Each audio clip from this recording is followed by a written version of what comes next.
bisa menjadi wasilah untuk kita menguatkan ukhuwah kita. Nanti ada yang kemudian pergi ingin meminta Al-Quran mau pakai berdakwah, kami serahkan. Ya nanti kita minta untuk dokumentasinya.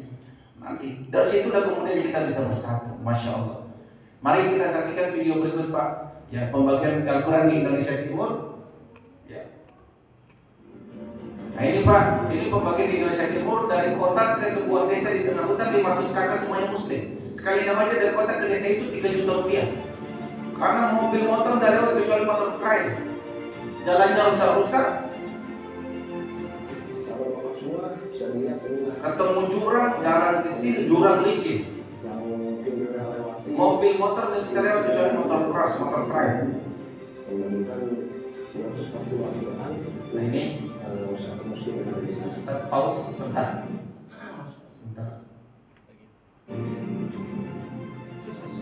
Pause. Nah, Bapak Ibu bayangkan, ini jalan sekecil ini licin, ini longsor nih, longsor ini miring nih, baru licin. Masya Allah, beberapa waktu sebelumnya longsor, bekasnya masih ada. Ini kalau tidak hati-hati jatuh masuk ke dalam jurang. Tapi Masya Allah, Allah berikan pertolongan. Semua orang BWA dan para dai yang membawa Al-Quran di depan semua selamat. Yang jatuh ini adalah masyarakat sekitar yang ikut dari belakang, tidak bawa Al-Quran, jatuh masuk ke dalam jurang cedera berat. Dan bukan hanya pertolongan Allah berikan di darat, Pak. Dan kami rasakan setiap kali ketika kami bawa Al-Quran, Allah singkirkan halang rintang yang ada baik di darat maupun laut. Di laut Pak, kalau Bapak buka internet, ini sebagai akhir saja. Bagaimana Allah berikan karomah yang luar biasa, ya, pertolongan keajaiban yang luar biasa. Bapak buka internet, itu ombak di Maluku itu 3-4 meter, bahkan bisa lebih dari 4 meter. Makanya kalau sudah musim angin timur barat itu kapal feri ke bawah tidak berani melaut. Kami pernah bawa 40 dus Al-Quran di musim badai. Kami bawa sepanjang perjalanan dari kami berangkat sampai tempat tujuan, Allah tenangkan laut maupun angin sepanjang perjalanan kami. Itu musim badai Pak, kapal feri ke bawah tidak berani melaut. Begitu kami sampai Pak, kami bagi habis di desa-desa kemudian di masjid TPG.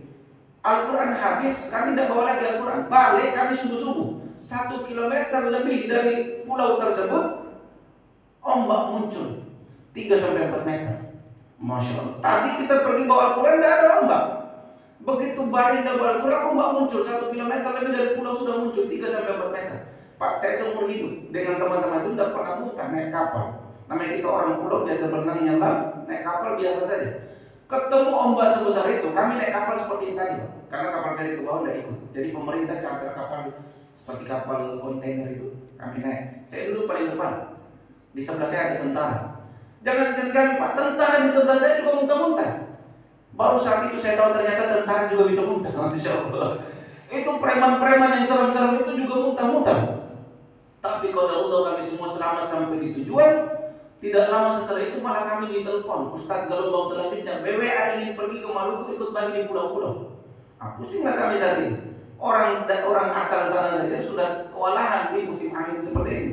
Nah qadarullah, pasnya BWA punya gelombang yang mau bagi itu pas di musim angin timur, lebih seram lagi dari angin barat. Kapal feri ke bawah tidak berani melaut karena jadwalnya sudah dari Aceh sampai Papua itu sudah ditetapkan. Nah Maluku pas di angin timur. Sudahlah pulau-pulau di musim angin pula. Nah pada saat itu kami bingung Pak. Ya, tapi singkat cerita saja. Kami rapat saat itu, setelah kami semua evaluasi kami temukan sebuah strategi langit, tidak main lagi strategi bumi. Tentara saja tumbang Pak. Apa strategi langitnya? Kita bawa Al-Quran banyak, pergi kami bagi rebutan Pak dari desa-desa, dari pesantren dan wilayah. Tapi tidak kita bagi habis. Kami sisakan 1 atau 2 dus Al-Quran. Nah, balik kami bawa Al-Quran, meskipun 1 atau 2 dus Al-Quran. Masya Allah Pak, sepanjang perjalanan kami bawa Al-Quran, meskipun 1 atau 2 dus Al-Quran, bukan sekali 2 kali Pak, setiap kali kami bawa Al-Quran. Ini Pak di masjid yang mulia, di momen yang mulia, di Al-Quran yang mulia ini, kami sampaikan apa adanya. Kami tidak berani bicara di luar Maluku Pak, karena belum sempat ikut bagi. Tapi kalau di Maluku, setiap kali kami bawa Al-Quran, hatta itu cuma 1 dus Al-Quran, di darat maupun laut, bahkan di laut, musim angin timur atau barat sekalipun, Allah tenangkan laut maupun angin sepanjang perjalanan kami. Itu kapal feri tidak berani melaut. Nanti ada videonya sedikit sebagai gambaran. Atau Bapak buka saja internet. Ombak di Maluku itu tingginya seperti apa? 4 meter bahkan lebih. Dan cek pembagian Al-Quran di Maluku. Nah, itu nanti laut itu kosong Pak. Cuman satu perahu atau satu speed saja di tengah lautan. Kenapa? Di musim angin. Itu kami kadang pakai speed tertutup, kadang speed terbuka yang kecil yang cuma 10-15 orang. Kami jalan di musim angin, ombak. Masya Allah Pak, setiap kali kami bawa meskipun satu atau dua dus Al-Quran, Allah tenangkan. Kenapa?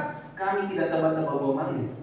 Justru karena kami meyakini penuh janji Allah tadi dalam Al-Quran yang tidak ada keraguan.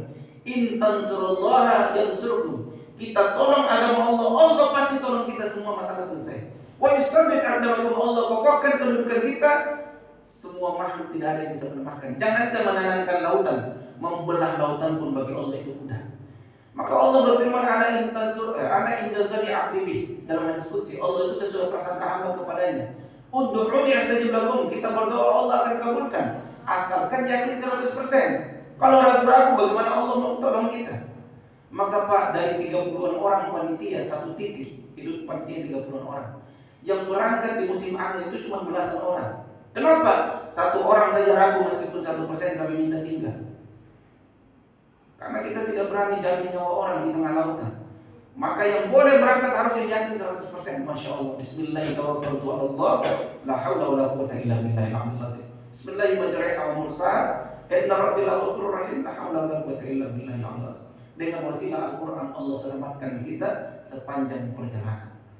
Maka inilah janji Allah yang tidak ada keraguan di dalamnya. Coba kita lihat video selanjutnya. Ini video terakhir. Nah, ini Pak, alhamdulillah kita diberikan fasilitas yang luar biasa oleh Allah. Tapi banyak saudara-saudara kita yang mengalami keterbatasan dan kesulitan. Mereka tidak terjangkau, dan orang-orang seperti ini dan daerah-daerah begini yang menjadi sasaran BWA dan para dai untuk membagi Al-Quran dan melakukan pembinaan.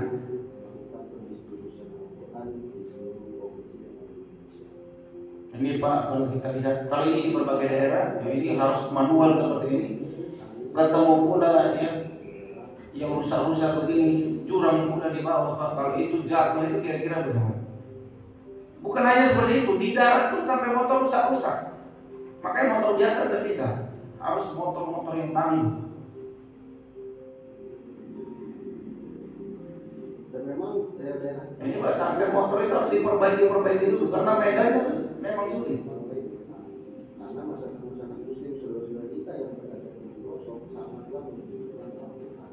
Mereka dengan pendapatan mereka sehari-hari, jangankan untuk terfikir mereka membeli Al-Quran, kadang untuk memenuhi kebutuhan mereka sehari-hari saja masih kurang. Nah, ini Bapak Ibu kita lihat laut ini. Bukan hanya di daerah ini paling cuma 5-10 cm saja itu biasa. Tapi tidak ada perahu yang mau melaut. Speed kapal-kapal kecil yang melaut tidak ada, kosong. Di sana kami mendistribusikan banyak pulau, baik itu di NTT, maupun Maluku, dan juga yang terakhir sana. Nah ini Bapak Ibu, kalau kita lihat ya, ini musim angin ini tidak ada yang berani melaut. Tapi kadang kita dapat speed kecil-kecil begini aja, kita melaut. Tapi Masya Allah, jangankan 3-4 meter, 1 meter pun alhamdulillah tidak. Tapi paling itu yang tadi, seperti ini, 5-15 cm itu biasa. Allah berikan pertolongan yang luar biasa. Dan kami tidak ragu-ragu Pak. Kalau sudah yakin 100% kami jalan apapun yang kondisi yang terjadi saat itu. Dan inilah luar biasanya pertolongan Allah dengan wasilah